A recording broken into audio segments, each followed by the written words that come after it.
Hi guys, my name is Daniel Chin, and today we will be going through the AMC 10A from the year 2012, so let's get right into it. First problem, Candy can frost a cupcake every 20 seconds and Lazy can frost a cupcake every 30 seconds. Working together, how many cupcakes can they frost in 5 minutes? Okay, so one cupcake in every 30 seconds means Candy can frost 3, per minute. And Lazy can frost every 30 seconds, so it's 2 per minute. And if they work together, that would be 5 per minute, right? And so in 5 minutes, it's 5 times 5 equals 25. The answer is D. And for the next problem, a square with side length 8 is cut in half, creating two congruent rectangles. What are the dimensions of one of these rectangles? That is, a square with side length 8 is cut in half. What's the dimensions of one of these rectangles? That is, so obviously this is 4, this is 8, so it's 4 by 8. The answer is E. Number 3, a bug crawls along a number line starting at -2. It crawls to -6, and then it turns around and crawls to +5. How many units does the bug crawl altogether? So let's draw this number line. It starts at -2, and then it goes back to -6, and then it goes to 5, right? So it's like that way and this way. And right here it went 4, and right here it went 5 minus -6, so that's 11. So 4 plus 11 equals 15. The answer is E. Number 4, let angle ABC equal 24 and angle ABD equal 20. What is the smallest possible degree measure for angle CBD? Okay, so for CBD to be the smallest, then it should be like sandwiched between ABC and ABD. So that would mean that ABC would be like this and ABD would be like this, and so this whole thing would be 24, but ABD, so this much would be 20, and so the difference would be 24 minus 20, so this is CBD, right? So that is 4. The answer is C. Good so far. Number 5, last year 100 adult cats, half of whom were female, so 50 were female, were brought to the Smallville Animal Shelter. Half of the adult female cats, okay, so that's 25, were accompanied by a litter of kittens. The average number of kittens per litter was 4. What was the total number of cats and kittens received by the shelter last year? Okay, so we need to find out the total number of kittens, right? But then there were 25 female cats, and then they had average 4 kittens per litter, so that's 25 times 4 equals 100 kittens. So we had 100 adult cats and 100 kittens, so that's 100 plus 100, which equals 200. It's B. Number 6, the product of two positive numbers is 9. The reciprocal of one of these numbers is 4 times the reciprocal of the other number. What is the sum of the two numbers? Then let's just say that these numbers are A and B. So the product of so the product is 9, so AB equals 9. And the reciprocal, 1 over A, is 4 times the reciprocal of the other number, 4 over B. So B equals 4A, and since AB equals 9, AB equals 4A squared, so this is 9, right? AB is 9. 9 equals 4A squared. A squared equals 9 over 4. A equals 3 over 2, or -3 over 2, but it's two positive numbers, so we can firmly say that it is indeed 3 over 2. What is the sum of the two numbers? Okay, so since we have A, we need to get B now. So B equals AB equals 9, so 9 divided by 2 over 3, that will be 6. And to check again, if we multiply these together, they do become 9. So what's the sum of these two numbers? 6 plus 2 over 3 equals 12 over 2 plus 3 over 2 equals 15 over 2. The answer is D. Number 7, in a bag of marbles, 3 over 5 of the marbles are blue and the rest are red. If the number of red marbles is doubled and the number of blue marbles stays the same, what fraction of the marbles will be red? Okay, so for convenience, let's say that there are 5 marbles in total at the beginning. So there would be 3 blue marbles and the rest are red, but there's 5 in total, so there will be 2 red marbles, right? And if the number of red marbles is doubled, so we have 4 now, and the number of blue stays the same, so what fraction is red? That is obviously 4 over 7. The answer is C. Number 8, the sums of three whole numbers taken in pairs are 12, 17, and 19. What is the middle number? So let's say that these whole numbers are A. These numbers are A, B, and C, right? And so the sums taken in pairs, so it's A plus B, B plus C, C plus A. They are 12, 7, and 19. We don't care what's which because A, B, C could all be mixed around, and that would just give us the same answer. So let's see, this is 12, this one's 17, this was 19, and let's add all these together. There's a reason why I put this in this block formation. So if we add these, that gives us 2A plus 2B plus 2C equals 12 plus 17 plus 19, which is 30 plus 18, so that's 48. And so A plus B plus C equals 24. And since we know A plus B plus C, we can find out the values of A, B, and C using these values. And so first, to solve for A equals A plus B plus C minus B plus C, right? So that would be 24 minus 17, which is 7. And next, B would be equal to A plus B plus C minus A plus C, right? And so that's 24 minus 19, which is 5. And for C equals A plus B plus C minus A plus B, so that's 24 minus 12, which is 12. What is the middle number? So it's 5, 7, and 12. The middle number is 7. The answer is D. Number 9, a pair of 6-sided dice are labeled so that one die has only even numbers, 2 each of 2, 4, and 6, and the other die has only odd numbers, 2 each of 1, 3, and 5. The pair of dice is rolled. What is the probability that the sum of the numbers on the tops of the two dice is 7?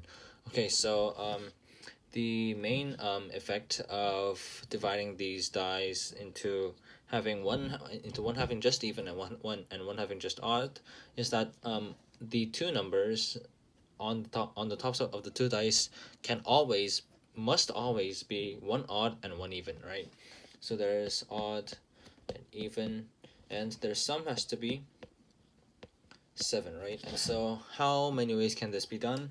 Well, so odd and even could be 1 and 6 to be 7, or 3 and 4 to be 7, and 5 and 2 to be 7, and that is basically it, right? And so we have three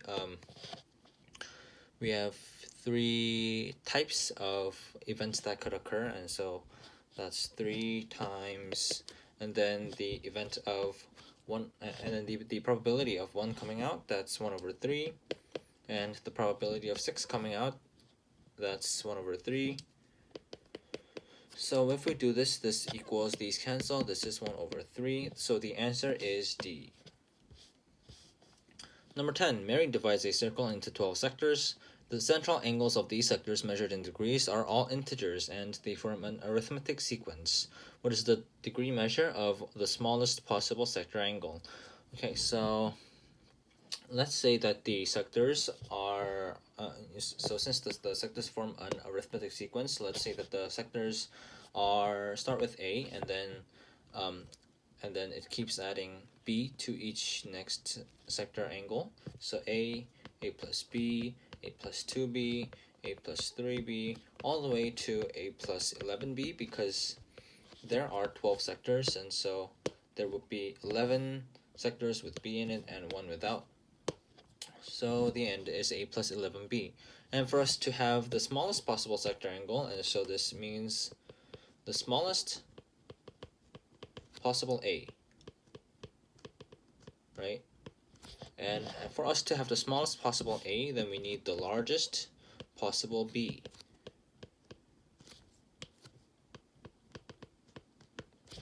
And let's try to add these all up. So these must be 12A because there's 12 of them, and 1 plus 2 plus 3 plus all the way to 11. That is 11 plus 12, no, that's 11 times 12 over 2B, right? So this is 66B. 12A plus 66B. This must equal 360 because these are the angles of a circle. So if we take out 6, that leaves us with 2A plus 11B equals 60. But then, since the central angles all have to be integers, right? And so B has to be an integer and A has to be an integer. And so for us to have the largest possible b value without a not being an integer, then we need to make it so that 11b, this is even, and it's the largest possible even. And of course b should be 4, and that gives us a 2a equals 60 minus 11 times 4. A equals 16 over 2, which equals 8. Number 10, the answer is C. Okay, so problem number 11. Externally tangent circles with centers at points A and B have radii of lengths 5 and 3 respectively. A line externally tangent to both circles intersects the ray AB at point C. What is BC? So there we have tangent circles. The center will be here, it will be here. This is A and this is B, right? And so if we connect this, then it would be like that. This would be 5 and this would be 3, so the whole thing would be 8. Yeah, and so this would be point C, since the line that's externally tangent to both circles intersects ray AB at point C. So if we draw lines like this, draw this line that's perpendicular to this, and then draw this line, then we know that this is A, right? And so this line would be, and so that would be a right triangle. This would be 2, since this is 5 minus 3, and so since this whole thing is 5, let's say that this is D and this is E, right? And this is F. So AD to DB, no, AD to AB, this is 1 to 4, right? But then since this triangle is similar to this triangle, we can see that this would also be the ratio of BF to BC, right? And since BF is 3, BC is 12, so BC is 12, the answer is 12, it's D. Number 12, a year is a leap year if and only if the number is divisible by 400, such as 2000, or is divisible by 4 but not 100, such as 2012. The 200th anniversary of the birth of novelist Charles Dickens was celebrated on February 7, 2012, a Tuesday. On what day of the week was Dickens born? Okay, so if 2012 was the novelist's 200th anniversary, then he was born in 1812, right? And so he was born on 1812, and then we had 200 years, and then that means that as each year passed by, so the same date, February 7th, that gained one more day, right? So if like Dickens was born on a Monday, then in 1813 his birthday would have been on a Tuesday. Then Tuesday, and then the next year would be Wednesday, right? And so on. And so that means that he has 200 more days, right? But then we have to consider leap years, right? And so so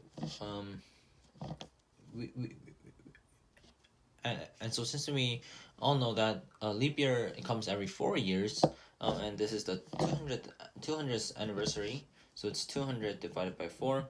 This equals 50. So you might think that there are 50 leap years, but no, right? Because in between there's a year 1900, and 1900 is not divisible by 400, and it's divisible by 4 and 100, right? So it's not a leap year. So we have to take 1900 away, so 50 minus 1 equals 49, so we have to just add 49 more days. And then this is a Tuesday, right? Tuesday. And so what we have to do is just go backwards, right? From Tuesday to 1812. So Tuesday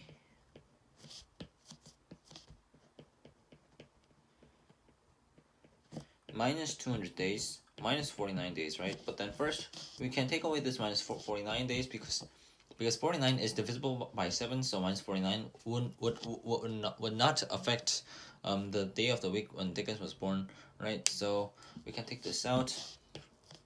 And so all we have left is this minus 200. And if we divide minus 200 by 7, then this is 200 divided by 7 is 2, 14, 60, 8, 56. So this is minus 7 times 28, and then minus 4, right? So this is also gone, and so this is just the same as minus 4. So we have Monday, Tuesday, Wednesday, Thursday, Friday, Saturday, Sunday, right? And then from Tuesday we go back 4 days, right? Since this is minus 4, 1 day, 2 day, 3 days, 4 days. So this is Friday.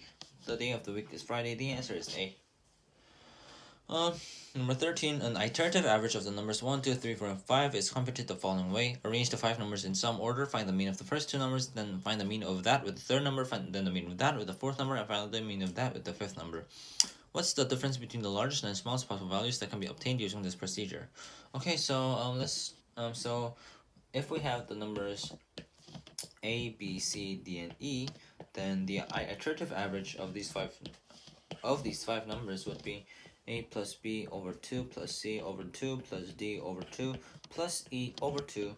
This is the same thing as all over 16, and then this will be A plus B plus 2C, plus 2C plus 4D plus 8E, right? And so for the largest possible value, so A, B, C, D, E would be 1, 2, 3, 4, 5 in that order, because 5 would have to be multiplied the largest number of times, and then smallest would be A, B, C, D, E would be this time in backwards order, 5, 4, 3, 2, 1, since it would want the least value to be multiplied the most times. And so if we have 1, 2, 3, 4, 5, this comes out to 16 under 1 plus 2 is 3, plus 2 times 3 is 6, 4 times 4 is 16, 5 times 8 is 40. So this is 65 over 16, right? And the smallest value, this is 5 plus 4, this is 9, plus 6, plus 2 times 4 is 8, plus 1 times 8 is 8. Over 16, this will be 31 over 16. And so if we subtract these two, then this is 65 minus 31 over 16. This equals 34 over 16. And if we divide by 2, then this would be 17 over 8. The answer is C. Number 14, Chubby makes non-standard checkerboards that have 31 squares on each side. The checkerboards have a black square in every corner and alternate red and black squares along every row and column. How many black squares are there on such a checkerboard? Okay, so 31 squares on each side. So let's say that the checkerboard has 30 squares on each side, and then we'll add like one, and then we'll add one more layer of squares, right? And so if this is 30 and this is 30 like that, then from here half, and so here half of this board will be black, right? So half of this board, so this is 30 times 30, so 30 times 30. And then if we do it like this would be black since it's a corner and it's a black square in every corner, and so this will be black, so this is one black square, and then this is 30 times 1, right? So this is 30 times 1, and so half of the squares in here would also be black, so this would be half times 30. Same thing with here, half times 30. And so what we want is this plus this plus this plus this. So what we get is half times 900, so it's 450, plus half times 30, 15, half times 30, 15, plus 1. This is 481. The answer is B. Number 15, the 3 unit squares and 2 line segments connecting 2 pairs of vertices are shown. What is the area of triangle ABC? Okay, so this is this is 1, so if this is 1 and this is 2, then this is root 5, right? So the ratio is always 1 to 2 to root 5, and since this triangle is also similar to that, and so it's also of that ratio, if this is a, this is 2a, and this is root 5a, but then this length is 1, right? This is 1 since it's 3 unit squares, and so a is 1 over root 5, so the area is 2a times 1/2, so it's because it's this area. This is a squared, this is 1 over root 5 squared, this is 1 over 5. The answer is B. Number 16, 3 runners start running simultaneously from the same point on a 500-meter circular track. They each run clockwise around the course, maintain constant speeds of 4.4, 4.8, and 5.0 meters per second. The runners stop once they are all together again somewhere on the circular course. How many seconds do the runners run? Okay, so their constant speeds are 4.4, 4.8, and 5.0. So they are 0.4 meters per second apart, 0 and 0.2 meters per second apart, and these two are 0.6 meters per second apart, right? But then all we need to do is calculate how many 0.2 are in 500, right? Because it said that the track is 500 meters, but then the least but the least speed difference is 0.2, right?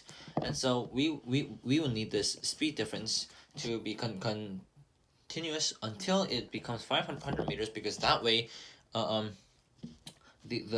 person that runs 5.0 would finally be a full lap ahead of 4.8. That's when they would meet, right? And so this is 500 divided by 0.2. This is 500 divided by 1 over 5. This is 2,500. The answer is C. Number 17, let a and b be relatively prime positive integers with a is bigger than b is greater than 0, and a cubed minus b cubed over a minus b cubed equals 73 over 3. What is a minus b? Okay, so the first thing that we need to do is we need to put a cubed minus b cubed into terms, into something like this. And so we know that a cubed minus b cubed equals a minus b cubed minus 3ab minus 3a squared b, plus 3a squared b minus 3ab squared, right? And so this is a minus b cubed plus 3ab times a minus b, right? And so if we move this here and if we get rid of the rest, we can say that this much equals all over a minus b cubed, but it should be, this will be going over here, right? And so if we take out a minus b from everything, that gives us like this, and then this will be 2, this will be 2. So this is a minus b squared all under a minus b squared plus 3ab. So I'll get rid of this one here too because it looks very messy. And now we know that this equals 73 over 3, right? But then if we were to proceed in this state, then 3ab would have to be 70.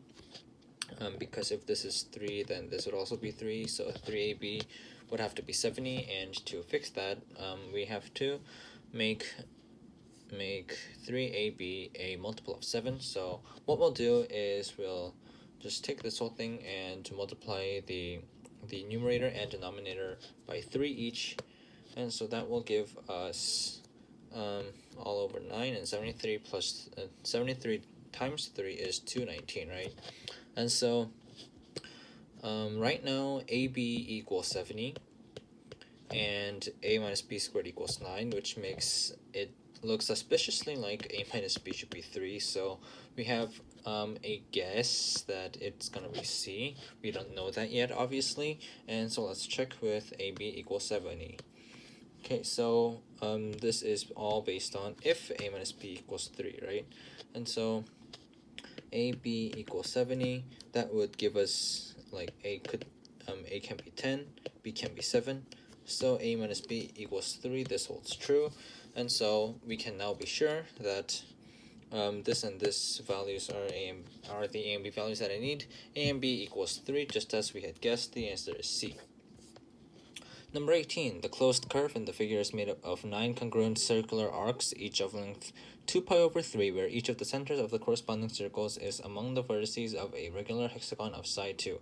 What is the area enclosed by the curve? Okay, so first it said that the length of the circular arcs is length 2 pi over 3, right? And so that would be one of these. And so from the diagram we can obviously see that 3 of those together would just make a circle. And so if that were to happen, if we were to make a full circle, then that will give us the circumference of 2 pi, right? Since the circumference is 2 pi, we can know that the radius is 1. And now what we have to do is we have to connect these dots into an actual hexagon, because we are going to be getting the area enclosed by the curve. And the best way to do that is to put this part into this gap, put this part into this gap right here, and put this part into this gap right here. And so that would give us this whole area of the hexagon, plus we have these 3 orange 1/3 circles left over, right? And so since we previously said that this radius is equal to 1, then that means this much is equal to 2, right? And so now we can know the area of the hexagon. So the hexagon is, if we draw lines like this, it's just 6 times 3 equilateral triangles.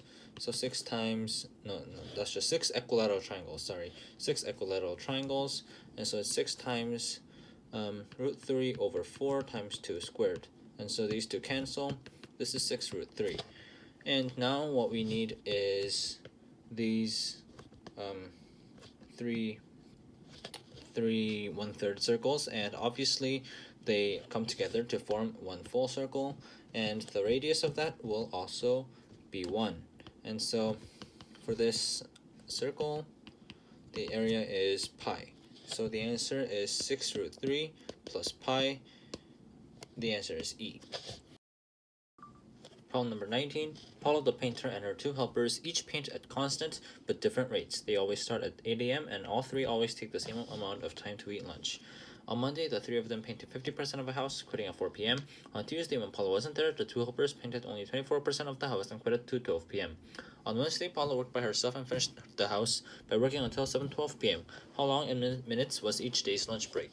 Okay, so first let's say each day's lunch break, this was T minutes. No, actually T hours. Because the rest is in hours. And let's say Paula's rate is equal to let's set that as P, and let's set the helper's rate as H, right? And so that would give us 3 equations, because for Monday, Tuesday, and Wednesday. So for Monday first, the 3 of them painted 50% of a house. So both Paula and the helpers were there, and they painted 50% of the house, quitting at 4 p.m. So they started at 8 a.m. and quit at 4 p.m. That would make it like they worked 8 hours. But then they took T hours off for the lunch break, so 8 minus T hours. This times Paula's rate plus helper's rate, because both of them worked, because all 3 of them worked. P plus H. This would equal 50%, so let's just say 50. And on Tuesday, the 2 helpers, so no Paula, just the helpers, painted 24% of the house and quit at 2:12 p.m. So that would be from 8 a.m. to 2:12 p.m., so that's 6 hours and 12 minutes. But then 12 minutes is 0.2 hours, so that's 6.2 hours. And 6.2 minus T hours, that, because they also took the lunch break, and just helpers equals 24, because they did 24%. and Paula did the rest, so that means she did the leftover 26%, and she worked until 7:12 p.m. So she started at 8 a.m., she ended at 7:12 p.m. That means 11 hours and 12 minutes. And since 12 minutes is also 0.2 hours, that's 11.2 hours. And since she also took her lunch break, that was minus T. And it's just Paula, so it's just P. And I wonder if Paula didn't take a dinner break or something. She worked until so late. Anyways, what we see is that 24 plus 20 is that 24 plus 26 equals 50, right? And so if we add these two equations together, then that will be equal to 8 minus T P plus H, right? And so that will give us an equation like 8 minus T P plus H. This equals these two combined, which is 11.2 minus TP plus 6.2 minus TH, right? And so that gives us PT and HT, they cancel, so TP and TP, they cancel, TH and TH, they cancel, right? And so just taking all the T's away, and that will give us, what's left is 8P plus 8H equals 11.2P plus 6.2H, right? And so 1.8H equals 3.2P. And taking away the decimal and a 2, that will give us 9H equals 16P. So now we know the relative rates of Paula and helpers. And now let's focus on getting T. So let's erase all of this and just leave the results, which are 9H equals 16P. So we got that, and now we can use any two of these equations to actually get T, right? And so this is 50% and this is 24%, and we can notice that these are just ratios, right? And so 8 minus T, P plus H, this times 24 is equal to 50 times 6.2 minus T times H, because it's just like cross multiplying, right? You take these two equations and then you list them over, and then this can go to this side and this can go to this side, and they will be exactly the same, right? So 24 8 minus T P plus H equals 56.2 minus T times H, and that's exactly what I've written here, right? So now, since 9H equals 16P and this is all just ratio, so we can just put ratio values of P and H. Like H can be 16 and P can be 9, and this would be okay. And so if we put P to be 9 and H to be 16, that would also be okay for here. So let's put in that. 24P 8 minus TP plus H. P plus H is 9 plus 16, that's 25. And here H is 16. And 25, 50, they cancel out to make 2. And these two cancel to make 12. And 12 and 16 also cancel to make 3 and 4. So at last what we can gain is 3, 8 minus T equals 4, 6.2 minus T. So 3, 8 minus T equals 4, 6.2 minus T. So 24 minus 3T equals 24.8 minus 4T. That would give us 4T will go over there, 24 go over there. T equals 0.8 hours. Right, and so each day's lunch break was 0.8 hours, and so that would be 0.8 times 60 minutes, which is 6 times 8, 48 minutes. The answer is D. Number 20, a 3 by 3 square is partitioned into 9 unit squares. Each unit square is painted either white or black, with each color being equally likely chosen independently and at random. The square is then rotated 90 degrees clockwise about its center, and every white square in position formerly occupied by a black square is painted black. The colors of all other squares are left unchanged. What is the probability that the grid is now entirely black? Okay, so we have a 3 by 3 square, so that will be partitioned like this. and each unit square is painted either white or black, and so there are two choices. So there are two choices for each square. So there's 9 squares, 2 choices. So the total choices. So the total choices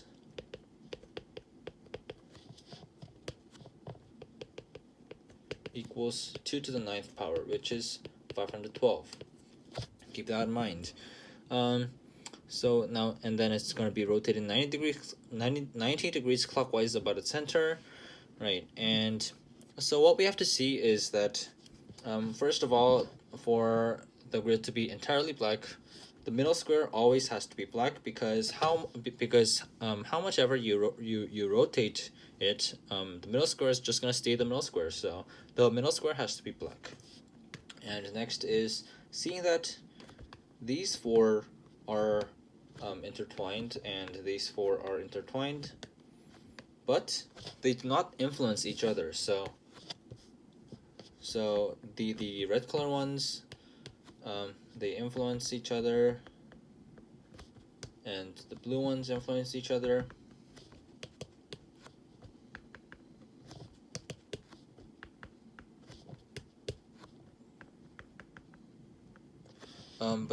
But they don't interact with each other, and right, and that's because if we turn it 90 degrees, then still every red square will be on a red square and every blue square will be on a blue square, and that is why the red's influence and the blue's influence are very different from each other, right? And so now what we just have to focus on is one of these two colors, the probability that once rotated by 90 degrees, they will be entirely black. And so for that, we just need 4 squares, right? And so for this, we can have, and so for this to be entirely black, when it is 90 degrees rotated clockwise, then it should be like this, or this, or this, or this. That's it for the three blacks, and so making 3 squares black, that's 4 ways. And to make 2 squares black, we can make these 2 squares black, or make these 2 squares black, and so that's 2. And there's no way to just have 1 square black and make it all black, and so the last way is to just have everything all black, and so that's 1 way. And so the sum is 7 ways, right? And so there are 7 ways for the reds to be entirely black, and for the same reason, there are 7 ways for the blues to be entirely black. And so what is the probability that the grid is now entirely black? And so that would be 7 times 7 times 1, because the middle one has to be black, but that doesn't really matter because it's just 1. And this and so there are 49 possible choices where the grid is entirely black after a 90 degrees clockwise rotation. But the total choices were 512, right? So all this over 512. This is 7 times 7, this is 49. 49 over 512, so the answer is A. Problem number 21, let points A equals 0, 0, 0, B equals 1, 0, 0, C 0, 2, 0, and D 0, 0, 3. Points E, F, G, H are midpoints of line segments B, D, A, B, A, C, and D, C respectively. What is the area of E, F, G, H? Okay, so for this one, these are those are three-dimensional coordinates. So let's try to draw this out. Okay, so these are the 4 points, and as you can see, A is at 0, 0, 0, B is at 1, 0, 0, C is at 0, 2, 0, and D is at 0, 0, 3, right? And so points E, F, G, H are midpoints of line segments BD, AB, AC, and DC respectively. Okay, so let's draw these line segments. BD, so it's from here to here. So it's like that, and then AB, yeah, that, and AC, that, and DC. So it's that, and so those midpoints of there. So it's this point, this point, and this point. So it's point EFGH, EFGH. What is the area of EFGH? Okay, and so as you can see, these two are right triangles, and they are at a right angle with each other. And since this is a right angle, and this is half the length, and AF is half the length of AB, FG is also half the length of BC, right? And so if we draw FG like that,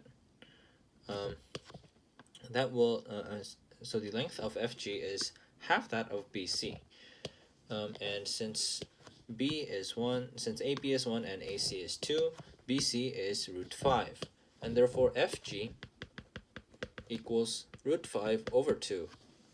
And same thing for EH, because we can see that AD and HG are parallel. So AD and HG are parallel, because this is also 1 to 2, and this is also 1 to 2. So AD and GH are parallel, and also AD and EF are parallel for the same reason.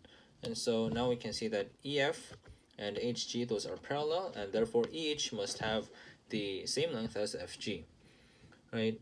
So let's just draw the square EFG. So let's just draw a rectangle EFGH like that, EFGH. So now we know that FG, this is √5/2, and same thing for EH, √5/2, and for the very same reason, HG and EF must also be the same. It's a rectangle. And now since this is 1 to 2, we can see that DF to HG is 1 to 2, and DA to HG is 1 to 2, and DA to EF is 2 to 1, right? Yeah, 2 to 1. And so HG and EF are both half length of DA, and since DA is 3, EF and HG are both 3/2. And these are all right angles, therefore EFGH is a rectangle. What is the area of EFGH? There, now we can only multiply these two, and so that will give us 3√5/4. The answer is C. Problem number 22. The sum of the first n positive odd integers is 212 more than the sum of the first n positive even integers. What is the sum of all possible values of n? Okay, so first we know the sum of the first n positive odd integers, which is just m squared, and this is 212 more than the sum of the first n positive even integers. Okay, for the first n positive even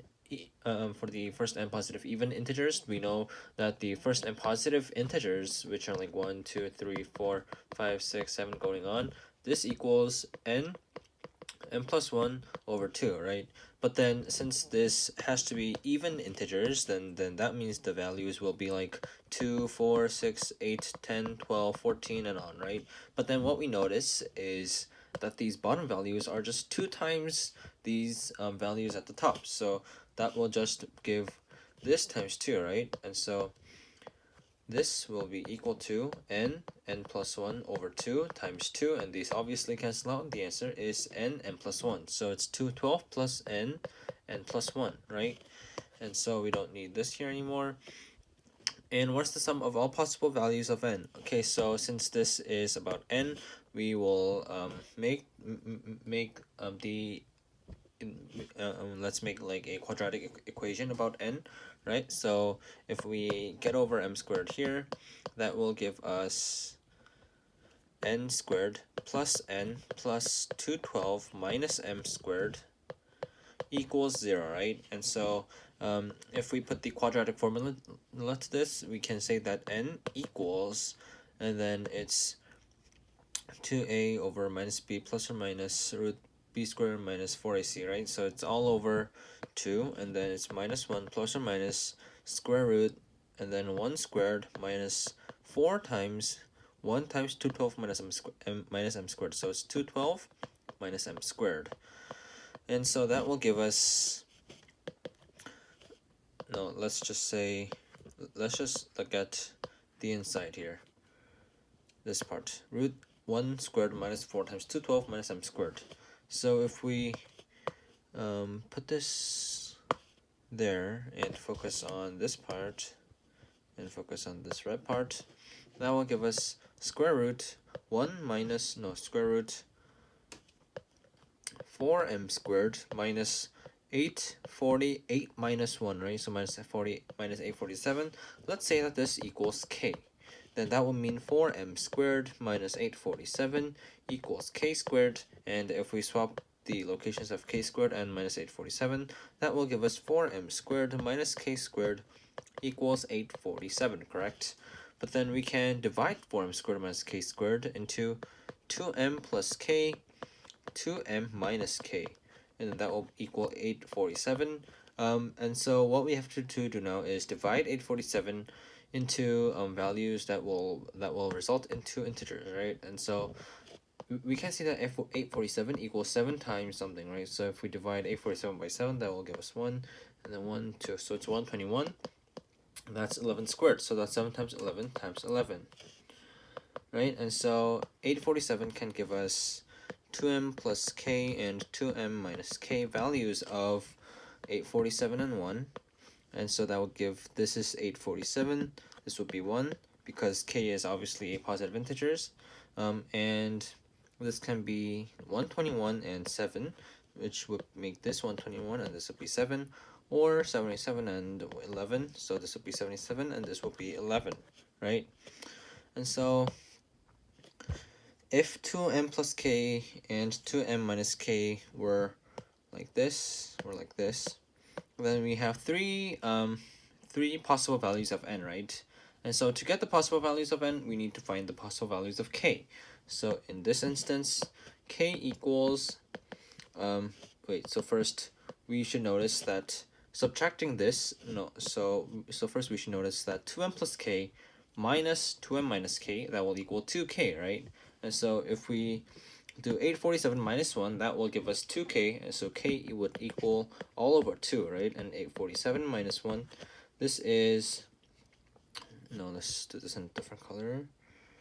So here, k would equal 847 minus 1 over 2.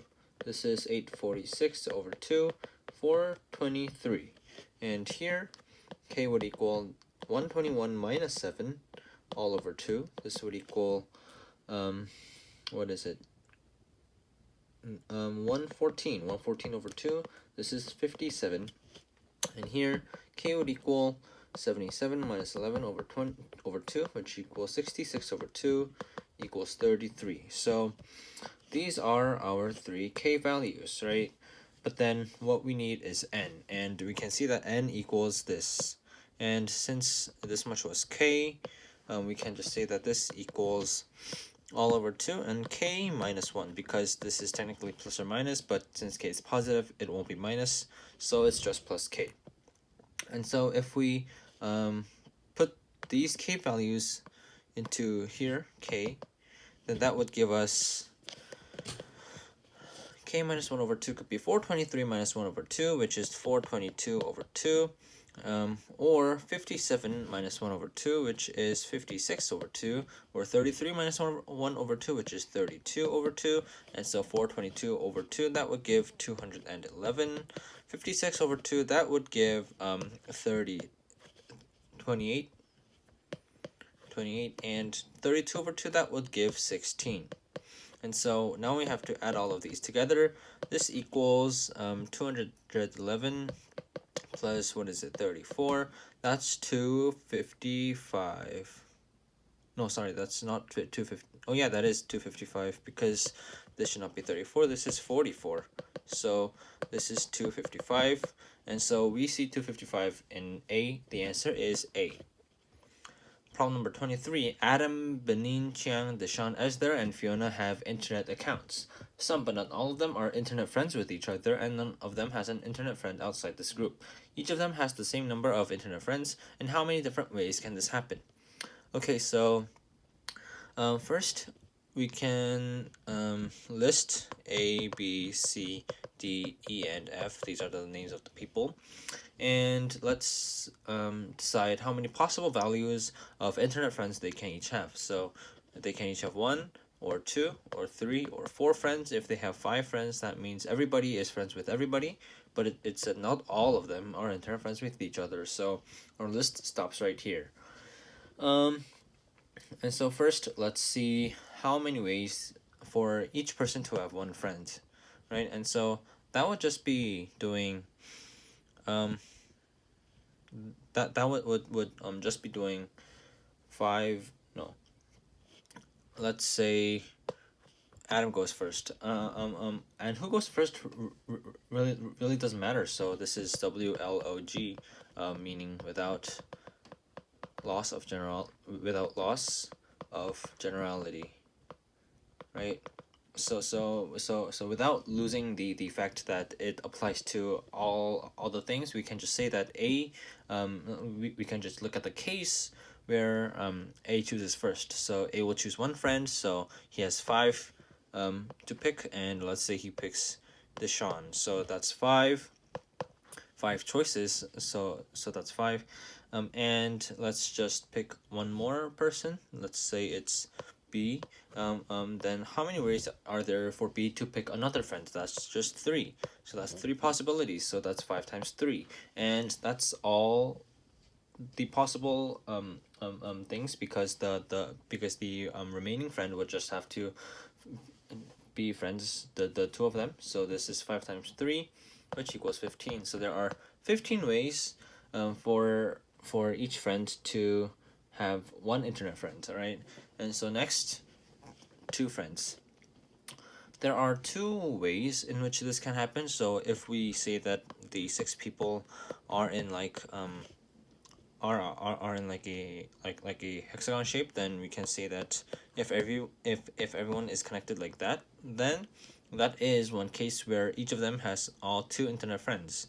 Or we can just separate them into 2 separate groups and have each group have like 3 connections that make it a triangle, and so that could also make each person have 2 internet friends each. And so first, let's look at this possibility. And let's say Adam is here, and it doesn't matter where Adam is because it's all the same, right? And so first of all, Adam should choose 2 friends out of the remaining 5. So it's 5 choose 2. But then yes, so if he does 5 choose 2, there would be 2 people sitting here, and there would be 3 left over. But then all the 3 left over would automatically be here, and so that's just the end for this triangle type. So there's 5 choose 2. And let's see in this scenario. Once again, Adam is the first to choose, and then he chooses 2 people, which will be his internet friends. So let's just say that they are C and D. But then, so that's 5 choose 2, right? But then C has to choose 1 more internet friend. So which one will go in this place? And so that's 3 possibilities.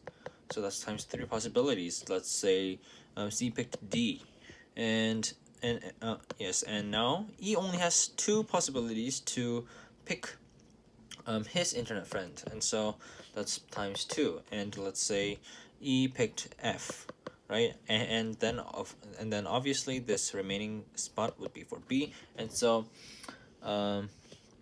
for this kind of layout, it's just 5 choose 2. But then for this hexagonal layout, the number of possible outcomes is 5C2 times 3 times 2. And for 3 and 4, we don't really need to calculate this. And that is because there are 6 people total. So if one of them is friends with 2 people, then that means he's not friends with 3 people, right? And if one person is friends with 3 people, then that means that person is not friends with 2 people. So right, so the number of possible ways that one person can have 2 friends and 3 friends is identical. And by the same way, the number of ways a person can have 1 friend and 4 friends is also identical, because 1 plus 4 equals 5. And so that gives us that 3 is same as 2 and 4 is same as 1, like the number of possibilities, right? And so if we calculate this, this is 5 choose 2, that's 10, plus 10 times 3 times 2, that's 60, this is 70. And so this would also be 70, and this would also be 15. And in how many different ways can this happen? So this is 15 plus 70, all times 2 because of 3 and 4. This is 85 times 2 equals 170. So the answer is B. Number 24, let A, B, and C be positive integers with A is greater than or equal to B is greater than or equal to C, such that this holds true and this holds true. What is A? And so, first of all, after seeing these two equations, you should feel like an urge to add these two together, because if you add them, then that gives us 2a squared plus 2b squared and 2c squared, and then these all come up to be minus 2ab minus 2ac minus 2bc, and then these two cancel out to equal 14, right? These this is all 14. But then don't divide by 2's yet, because all this will serve a function, because this can be split into a square and b square. This can be a square and a square. This to b square and b square. This to c square and c square, right? And then we can notice that there's a squared minus 2ab minus and plus b squared, and there's a squared minus 2ac plus c squared, and there's b squared minus 2bc minus c squared, all that added together. And so that would give us a squared minus 2ab plus b squared, and then plus a squared minus 2ac plus c squared, and then plus b squared minus 2bc plus c squared, and this all equals 14, right? And then we obviously can simplify all these. So if we do that, that becomes a minus b squared plus a minus c squared plus b minus c squared equals 14. And since 14 has to be the sum of 3 perfect squares, if we dissect 14, that gives us 1, 4, and 9. And so that means a minus b squared plus a plus c squared plus b minus c squared is 1 plus 4 plus 9. 1 plus 4 plus 9, right? And so that means that first of all, we know a minus c squared, because this whole inequality gives us that a is the largest and c is the smallest. So a minus c will equal 3. But then we don't know about a minus b or b minus c, right? Because we don't know if a minus b is 1 and b minus c is 2, or a minus b is 2 and b minus c is 1. And so in those two scenarios, let's just make everything into a for those two scenarios, right? And so we have a, and b could be either no, and so yeah, so for the original a, b, and c, a is just a, right, for the two possibilities, and c is always a minus 3, right? But then these two values, if this is 1 and this is 2, that means this is a minus 1. But if this is 1 and this is 2, that means it's a minus 2, right? And so a, b, c values are a minus 1, a minus 3, or a minus 2, a minus 3. So let's first try this one, a minus 1, a minus 3. And so all we have to do is put these b and c values into here, right? And so that will give us a squared minus a minus 1 squared minus a minus 3 squared, and then plus ab, so that's plus a times a minus 1. This equals 2011. So a squared minus a squared plus 2a plus 1, no, minus 1, minus a squared plus 6a minus 9 plus a squared minus a equals 2011. And these two cancel, so that will give us 7a equals 2021. And since a equals 2021 over 7, which is not a positive integers, so this one is wrong. And so what we have left is this second equation, a times a, and so a is a, b is a minus 2, and c is a minus 3. And so all we need to do is kind of tweak the first equation. That's a squared. Yeah, let's erase it all and start again. That will give us a squared minus a minus 2 squared minus a minus 3 squared plus a times a minus 2. This equals 2011, and so that will give us a squared minus a squared plus 4a minus 4 plus minus a squared plus 6a minus 9 plus a squared minus 2a. This equals 2011, and just like before, these two cancel and these two cancel. Now that will give us 8a. 8a equals 2011 plus 4 plus 9, so that is 2024. And so a equals 2024 over 8, which is equal to 8 to 16, and then for 42, 5, and for 24, 3. So it's 253. So the answer is 253, which is E. Problem number 25, last problem. Real numbers x, y, and z are chosen independently and at random from the interval 0, n for some positive integer n. The probability that no two of x, y, and z are within 1 unit of each other is greater than 1/2. What is the smallest possible value of n? Okay, so for here we can see that the order of x, y, and z. So what's bigger than what? That doesn't matter at all because that's not given in the problem, right? So first, let's just set that x is less than or equal to y is less than or equal to z, because that's just to make it easy. And since they're all from the interval 0, n, x should be greater than or equal to 0, and z should be less than or equal to n, right? And so since no two of x, y, and z are within 1 unit of each other, that means y minus x should be greater than or equal to 1, and z minus y should be greater than or equal to 1. And so this gives us that x is less than or equal to y minus 1. This gives that y is less than or equal to z minus 1. And so if we want to put this in one full inequality, then we can subtract 1 from both sides to make y minus 1 is less than or equal to z minus 2. And so if we combine these two together now, we will get x is less than or equal to y minus 1 is less than or equal to z minus 2, right? This is z and this is 2. And just like before, x is greater than or equal to 0. But since z is less than or equal to n, z minus 2 should be less than or equal to n minus 2, right? And so we can get rid of this one here.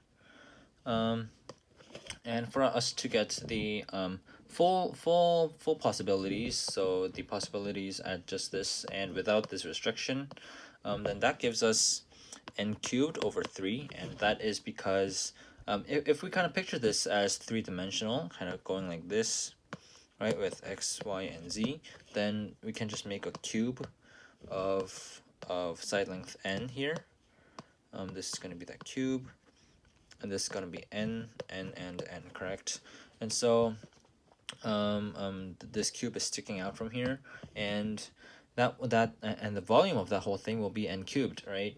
But then it has to be in this particular order, right? And so x is less than or equal to y is less than or equal to z, and the order does not matter. And so this is the statement it doesn't matter, but then right here it does matter, right? And so there are 6 possible ways to order x, y, and z. And it's 6 because it's 3 factorial, right? And so it's x, y, z, x, z, y, or y, z, x, y, x, z, z, x, y, or z, y, x. So this is the 6 possibilities that I've shown to you here, and that's why it's n cubed divided by 6. Sorry, it's not 3, it's 6. I made a mistake. And so the answer, yes, and so it's n cubed divided by 6. This is the total probability without the restriction, right? That's the total number of possibilities. But then now we have this restriction, right? And so let's say y minus 1 equals m and z minus 2 equals k. Let's just set those variables, right? And so x, m, and k, they are all 0 to n minus 2. And so in the same way, we can set up x, m, and k. And because m is fundamentally something from y and k is something from z, it will be set up just the same way, like x, m, k. And so this will be n minus 2, n minus 2, n minus 2, and that will give us also a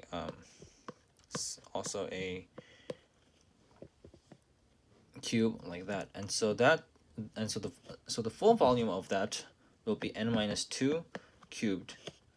So the full volume of that will be n minus 2 cubed, right? But then for